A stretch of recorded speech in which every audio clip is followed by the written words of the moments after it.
Business Spotlight, brought to you by Cross Rhythms and Baba Baboon.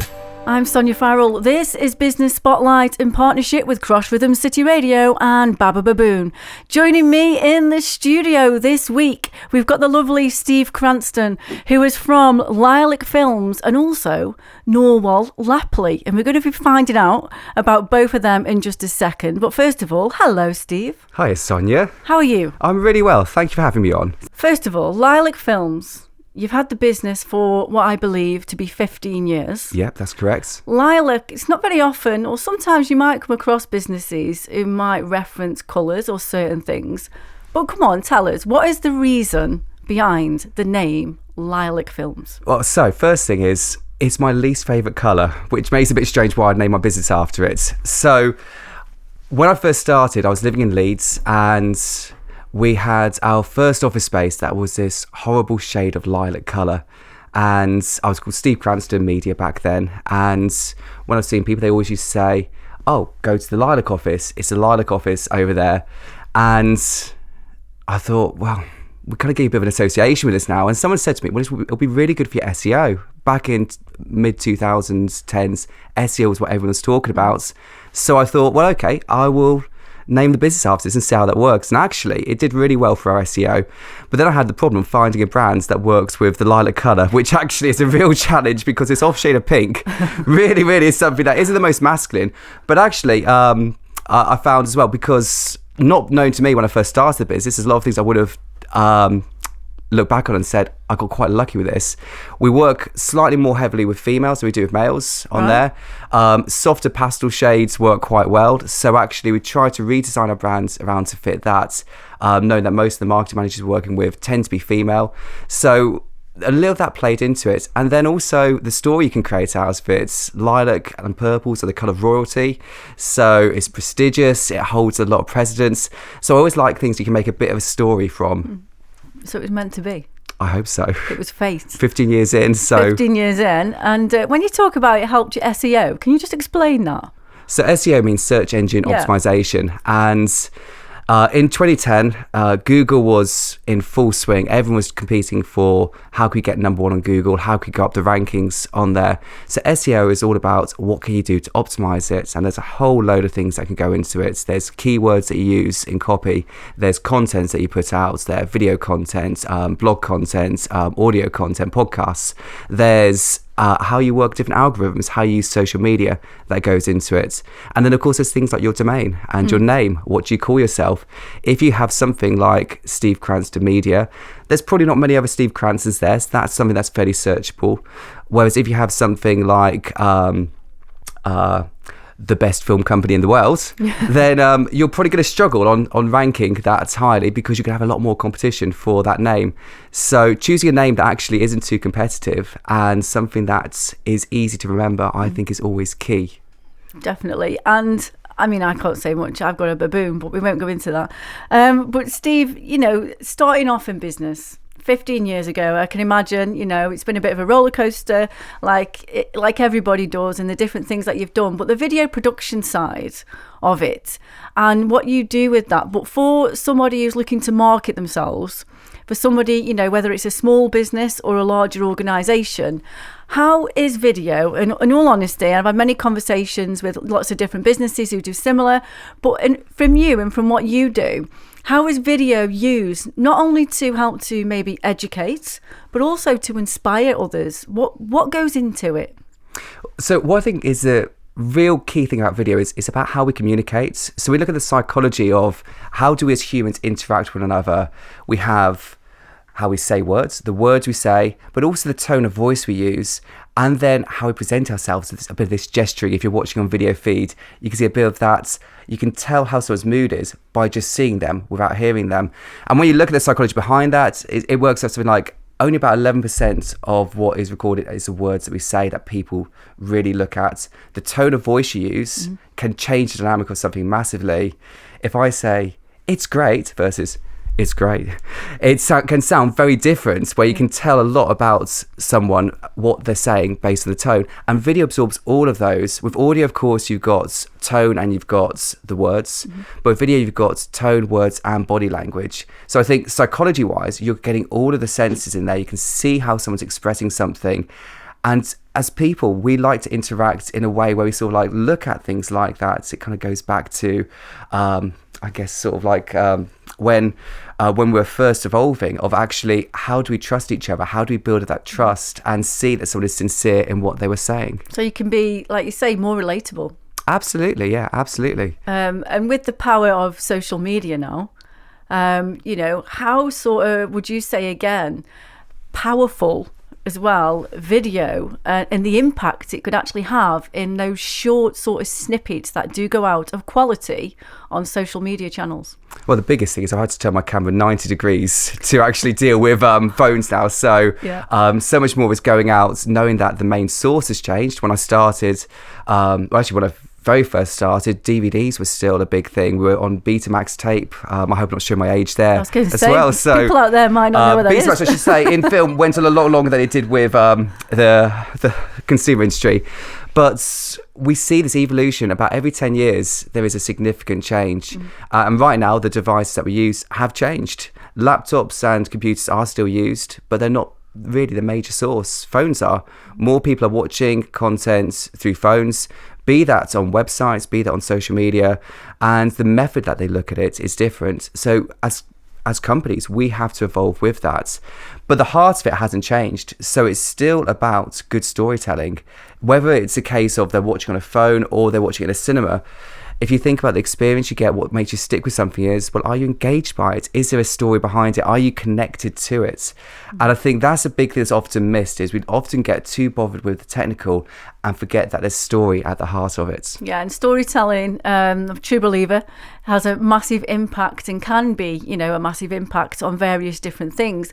So over the 15 years of doing the video production, Lilac Films, you've seen those changes already. You've seen, things develop, like you say, evolving. How as a business, have even yourself, how have you sort of coped with those? Yeah, so obviously the big thing now is AI. That is changing things a lot. You can get some fantastic things created through AI. You can get designs. We're now seeing video impacted by that as well. So actually, I think the way we've had to evolve as a business is realizing what we're not selling is film, which sounds a bit bizarre for a film company to say, but actually that's not our product. What we're selling is actually that solution to what our companies have. So if we're working with a health and safety company, well, film may be the medium that we use and we're experiencing using, but actually what they want is they want to make sure that they have no casualties in workplace, that their employees are kept safe, and we need to give them a solution that gets them to that. So actually the perception of how we sell a product and actually how we pitch it is that we don't talk about the medium as much now, but we talk about the end point we want to get someone to on their journey and how we get them there. And we look at ourselves a bit like guides. We're going to help guide them through the process because there are technical challenges along the way.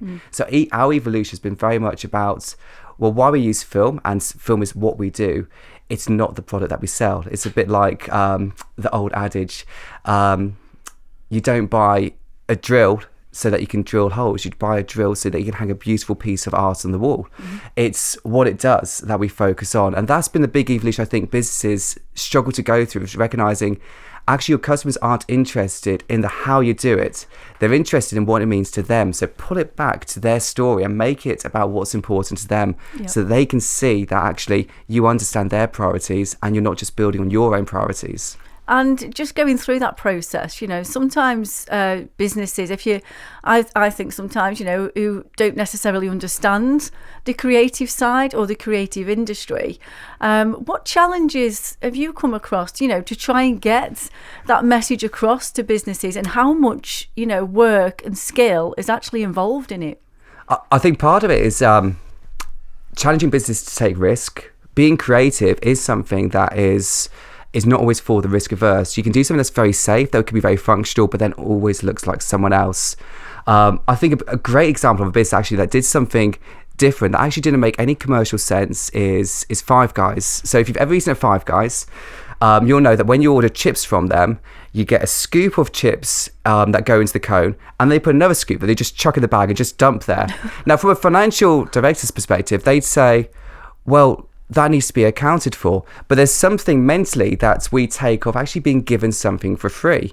And actually, it's a bit like that with the creative world, where we've got to look at, what can we put in here that's different? What's going to be something that actually makes people remember us? I remember that trip to Five Guys when I first got there and thought, what have they made a mistake here? Have they spilt some extra fries there? Until someone said, no, they do that all the time. And there's something about actually having that little extra that you get from it that you're not expecting. I think with the creative world, it's about what's that little extra that you can put into it that maybe the customer's not expecting. That's a great differentiator. When they book us, they're booking us because they want our creative ideas to come through. So we've got to actually be on our game constantly to think, okay, how can we pitch this in a way that shows we understand their business, we understand their risk level, but also we do push them a little bit on that and challenge them on thinking a bit differently about how can they get things out in a different way. To be memorable. And to be memorable, absolutely. And also, I suppose, as well, to help with an experience and help other businesses to give their clients and their customers an experience with them as well for your video production. And I'm just going to move on from that, because I believe in September you went through a little bit of an experience with the business, and this is where I'm going to bring in Norwell Lapley. Okay. Tell us a bit more of what Norwell Lapley is, how it came about, and why. So we went on what was probably best part of an 18-month journey where myself and two other directors, Derek and Michael, we made the decision that we were going to take on a new business. And in the world that we're in, we have been largely in the corporate space. We've been doing marketing, advertisements, and a little bit of viral marketing. But the theatrical world has been one that interested me for a long time. So Norwell Lapley is a theatrical production company. And what that means is that we create shows. So that can range from children's performances for maybe a children's storybook like Tales of Acorn Woods, Dear Santa, these kind of books you see in the nurseries, then through to one-person stage shows, spoken word shows. So we recently toured Caleb Cooper from Clarkson's Farm. We took him all around the country. Wow. We have got Tim Rice on tour again in March of next year. And we've got a huge roster of fantastic talents that works for us. And actually, we looked at the skill sets that each of us as directors had brought. Derek had a huge amount of experience managing the business already. He was already employed. He was managing director of the company. Michael, he was a finance director, and myself as a marketer and creative. We thought, well, actually, this really fits that model well, that there's a huge marketing aspect because we're selling tickets. We're looking for most tours to aim sell around 50,000 tickets per show. And we've then got a big financial management element of that because you have to manage a lot of tour budgets within it. Yep. So actually putting together those skill sets was a big part of that.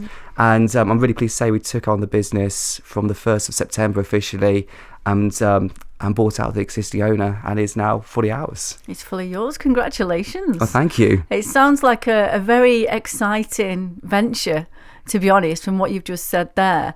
But what was it like going through, if there's a business out there who is even thinking about buying another company or, even considering it in a few years' time, what was that experience like for you and for your team as business owners? It takes a lot of patience, and I should say all parties involved actually were great in this journey. Chris, who we purchased the company from, was fantastic and really supportive on there. It was my first time doing it. Michael had done it several times before. It was Dec's first time as well. So there were some things that actually you get a bit surprised by. I didn't know, for example, business when you buy them have stamp duty associated with them that you pay on there. There's 0.5% stamp duty that is paid. The amount of legal details you have to go through. There was a lot of nighttime reading of not particularly exciting contracts to make sure that both parties were looked after in this. Then there's obviously responsibilities of finances and then staffing when the exchange happens. What debts do you take for the business? What liabilities do you take on? How does that exchange work for it? And then with the team, we took on 4 staff within Norwell Lapley as well. As part of that, so making sure that they're past that transition too. So there's a lot of moving parts that you look at, and for me, the big part was that culture of what's really working well. making it clear that you're not going in to sort of like immediately shake things up a bit, but you're looking at this as a business that's really working. It's a fantastically successful business. That's why we bought it, and it's a great path to market for us as well, with some of the entertainment content we're able to get involved with now. We're really excited that Amazon have just bought the broadcast rights for Caleb's show. Wow. And they're going to be broadcasting that on Amazon Prime as of I think Christmas this year. That will be going out. So congratulations. There's some really exciting things coming up from that too as well. But it's been a real learning curve, because you go from a world you understand to realising there's so much in this space I don't yet understand.